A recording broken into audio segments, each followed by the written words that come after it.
A few weeks before the reunion, my dad called the number on the invitation to RSVP. The guy who answered had been the class president. He and my dad joked around for a minute, and then my dad told the guy we were coming.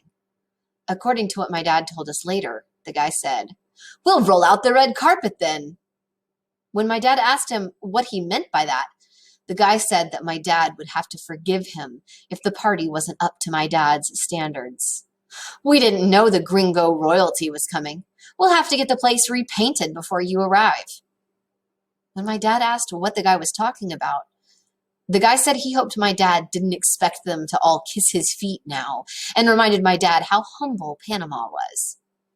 It didn't take long for my dad to slam the phone down. He stormed over to my mom, who was washing dishes, and said, "We're not going. If that's what they think, then we're not going." My mom said, "What?" "They think we're Americans now, and maybe we are. Maybe we don't even belong there anymore after all." My dad went out on the balcony, which he did whenever he was really upset. My mom stood in the kitchen, a soapy pot in her hand, and looked at me, baffled. "What just happened?" she asked. When I told her everything I'd been able to gather, she walked out to the balcony and closed the door behind her. At the commotion, Enrique came out of his room.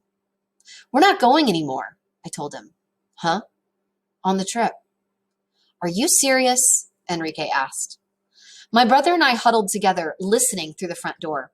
I heard my mom say, "Please, Rafa, he doesn't know anything about us. We can still go. You'll see. Once we get there, all your friends and everyone will love you."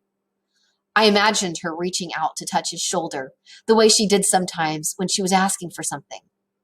"Don't you miss it?" she asked. "Can't you imagine landing there? Being there again? You know how it smells?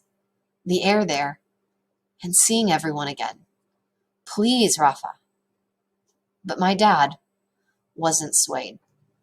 For this one, I want to know what you guys think. What is your opinion? Does moving to another country take away your identity as being a part of your original country? If you were to move to Panama, or if you were to move to France, does that mean that you are no longer identified as American? What about if you lived there for 10 years? So what do you think?